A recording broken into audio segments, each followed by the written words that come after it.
In section 8.6, we are solving rational equations now. Okay? We've dealt with adding and subtracting rational expressions. We've dealt with multiplying and dividing rational expressions. Okay, well now we're dealing with equations involving rational expressions. Okay? So the first thing I want to do is I want to actually look at the example that says not a rational equation. Because this is an equation that deals with fractions, which essentially is what we're doing here.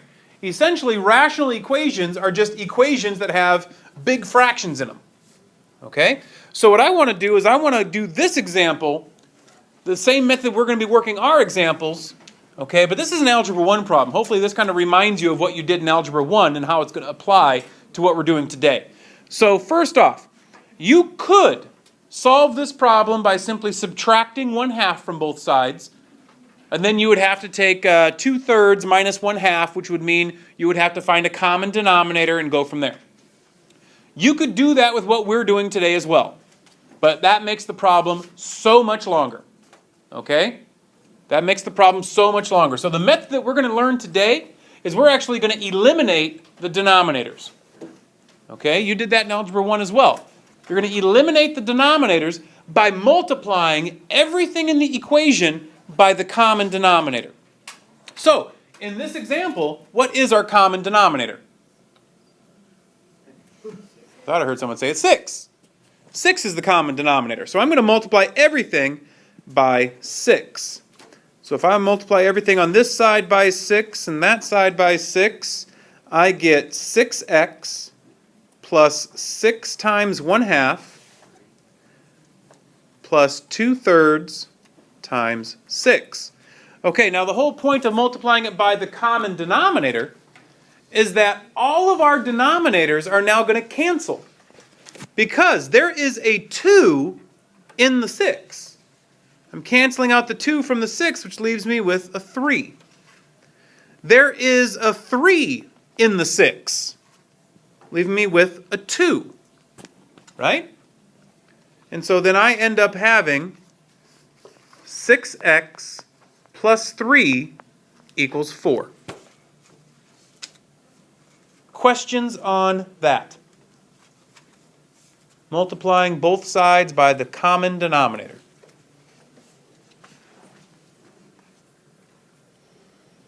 No? Okay, so then to finish this, we can't leave any problem unsolved here. So we would just then use our standard algebra procedure in solving for x.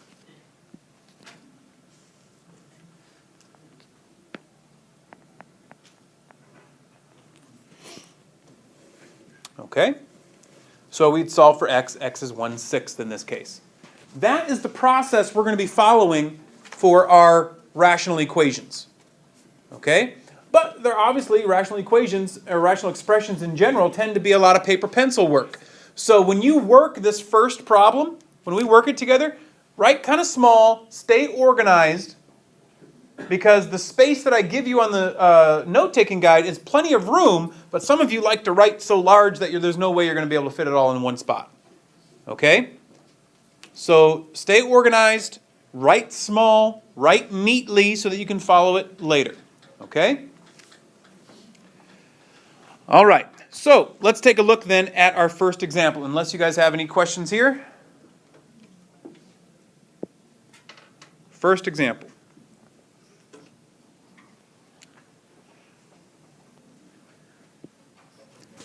All right, so here we have a rational equation. We have 3 rational expressions, 2 of them added together set equal to a third. What we want to do is we want to find our common denominator, which is also known as the LCD, or least common denominator. Okay?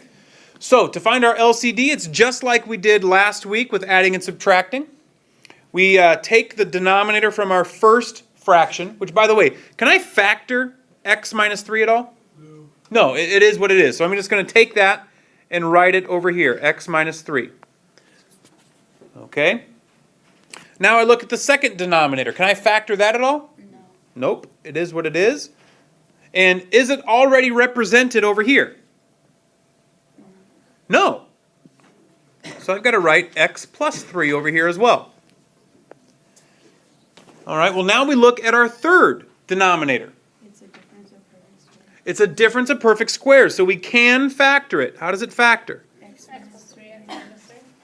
Yeah. It's already represented. X minus 3, x plus 3, and it is already represented over here. So there's nothing new we need to bring over here. It's already what we need. Okay? So then our LCD, or our least common denominator, is going to be x minus 3 times x plus 3. Okay? All right. Now what we're going to do is we're going to multiply each equation, or I'm sorry, not each equation, each fraction, every part of our equation by that least common denominator. So this is where it takes a little paper pencil work, because there's just a lot to write out. Okay? But bear with me. So we're going to take our LCD,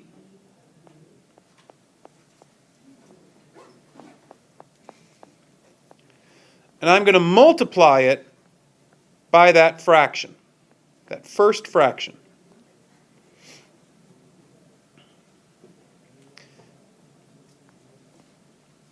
Now I'm going to do the second fraction. So I take our LCD,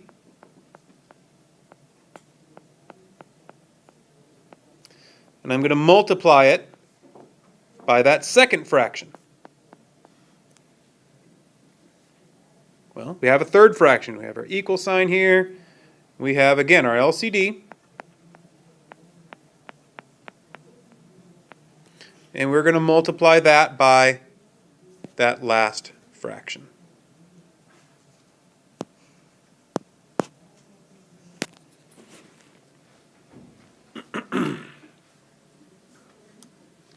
Everybody see what we did? Now, please remember, these LCDs here, those are fractions. Those are fractions. That's a fraction just over 1, right? And when we multiply fractions, we just multiply straight across the top and straight across the bottom. So essentially what we have here, if you remember doing this from 2 weeks ago, we just then have one big fraction here, one big fraction here, and one big fraction here. Right?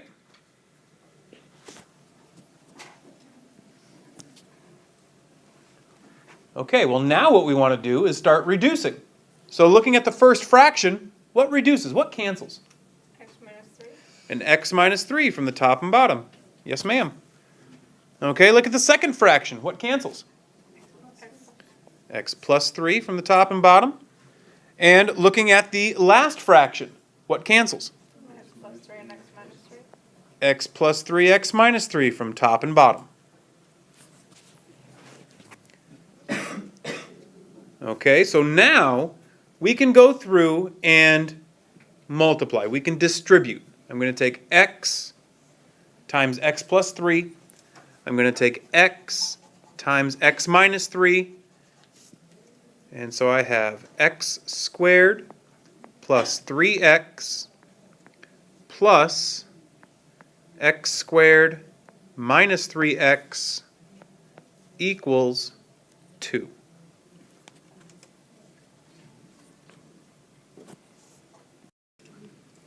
Okay, well now we need to go through and combine like terms. So I've got x squared plus x squared, which gives me what? 2x squared.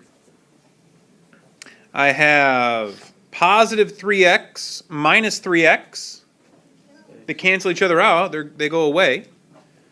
And so then I have 2x squared equals 2.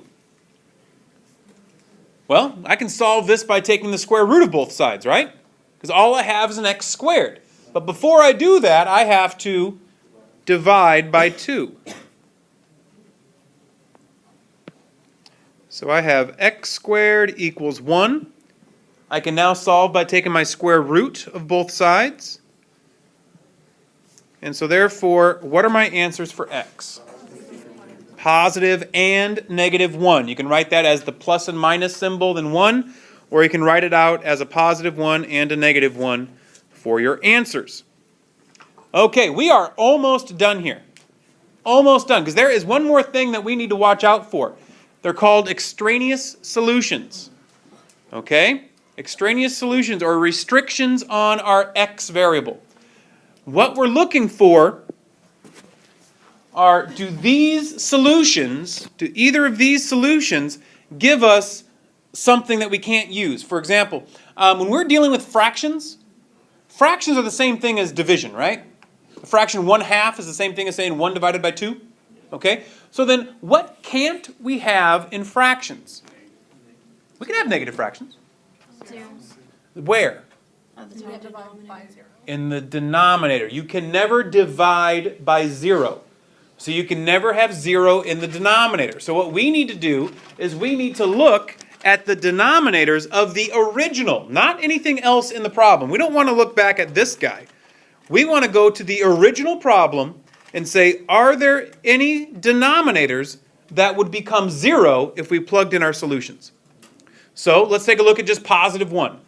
If I look at this first denominator, do I get 0? If I plug in 1, no, I get negative 2.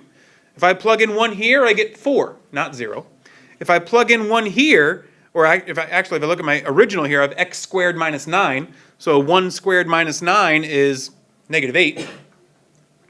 That's fine. Those are all okay. They're not 0. Let's plug in negative 1. So plugging in negative 1, I get negative 4. I get positive 2. And here I again get negative 8. Any of those 0? No. So we're fine. These are the answers. But every time you work one of these problems, you have to check your solutions. Okay, you got to make sure that all your solutions actually work. For example, this is just an example. Let's say, for the sake of argument, that we also got 3 as one of our solutions. So we now have 1, negative 1, and 3. Well, obviously we just found out that if I plug in 1 or negative 1, they work just fine. But if I plug in 3, this becomes 0. We can't have that. And so all we would do is then cross out that solution. That is not one of our solutions. And then we move on. Okay? So it's possible to have 5 solutions where only 2 of them work. Okay? Or in our case, it's possible to have 2 solutions where only 1 of them works. Or maybe none of them work. Okay? But we got to watch out for that. Any questions? All right, looking at the next example. First thing we need to do, first thing you always need to do is find your LCD. So we look at the first fraction, we look at its denominator. Can we factor x squared plus 3x plus 2? Yes, okay, how does that factor? X plus 1, x plus 2. Just as a refresher for everybody, we had that shortcut that we learned. These two numbers, we can find those numbers very easily as long as the leading coefficient in our trinomial is a 1. If that leading coefficient is a 1, then we're looking for two numbers that multiply to give us 2, but add to give us 3. And those two numbers are 1 and 2. Okay, that's our shortcut that we learned last week. Okay, so now we have that first denominator factored, so I'm going to write that out over here. Okay, so that represents the first denominator. Now looking at the second denominator, can we factor x plus 2? No. Is x plus 2 already represented over here? Yes, so we don't have to do anything. How about the last fraction? Can we factor x plus 1? No. Is x plus 1 already represented over here? Yes, so we don't have to do anything. Okay, so now we know what our LCD is. Now what we're going to do, and here, please pay attention to this, because now what we're going to do is we're going to kind of shortcut our work a little bit. You don't have to do this, by the way. If you feel more comfortable writing it all out, then by all means, write it all out. Okay, but for some of you that looked at that second step in the last problem and said, man, that's just a lot of writing, then this is a little shortcut for you to kind of skim off some of the work. Okay? When you multiply your LCD times that first fraction, all you're doing is going to multiply that across the top, correct? So that LCD is going to show up on the top of that fraction. Yes? Grunt once for yes, twice for no? Yeah? Okay. So think ahead. What's going to cancel? So looking at that first fraction, what is going to cancel with my LCD? Because this, when I multiply, is going to be across the top. So what cancels? The whole thing, right? The x plus 1 and the x plus 2. That whole thing, this whole thing here with that whole thing there is going to cancel. Okay? So we're left then with just x minus 1 from the first fraction. Well, now if I multiply my LCD times the second fraction, what's going to cancel? X plus 2. Right, this x plus 2 is going to cancel with this x plus 2. And it's going to leave with us on top 2x times x plus 1. Right? Everybody with me? See where I'm getting at? How about that last fraction? My x plus 1 is going to cancel with this x plus 1, leaving us with x minus 1 times x plus 2. All right, well, our next step then is to multiply out what we need to multiply. So we need to take 2x and distribute that. We need to FOIL these two binomials. That means we distribute the x and we distribute the negative 1. And so we're going to have x minus 1 plus, what's 2x times x? 2x squared plus 2x equals x squared plus 2x minus x, minus 2.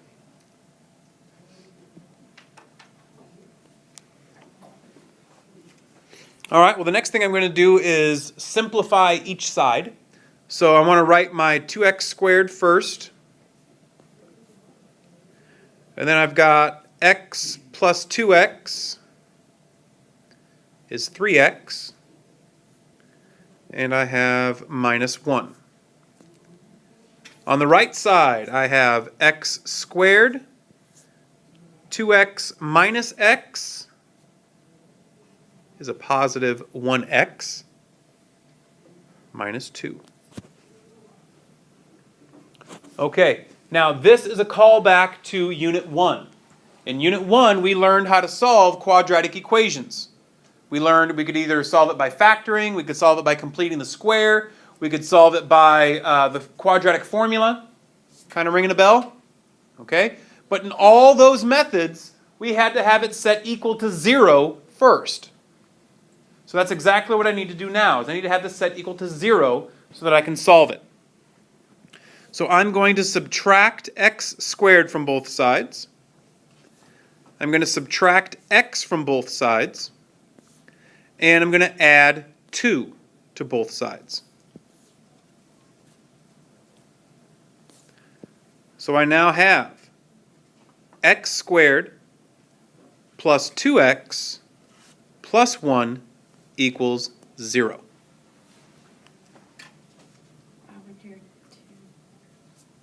What was that?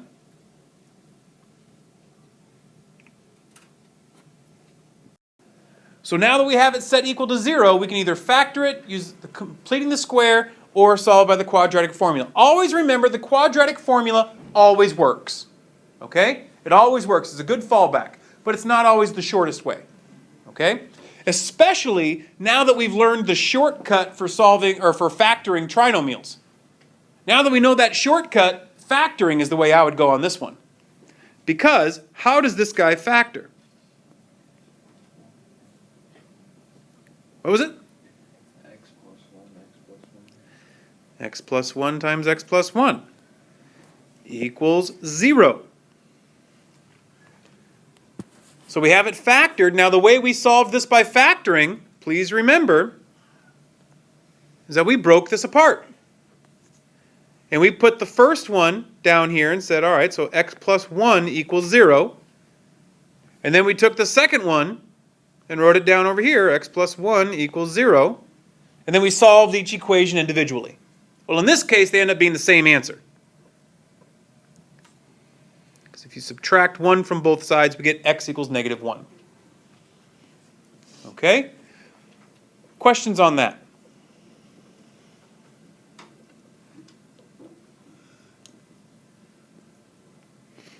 Okay, well, now here's the issue. We haven't checked yet for extraneous solutions. So, we've got to look. We have to check negative 1, because that's our two solutions. It's just negative 1.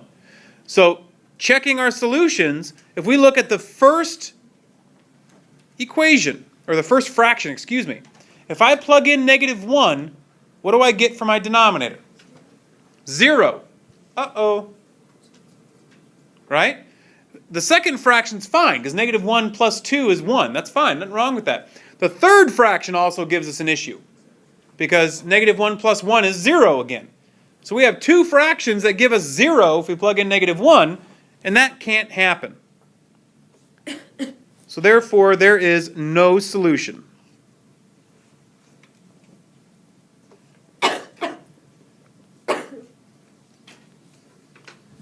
There is no solution. Questions?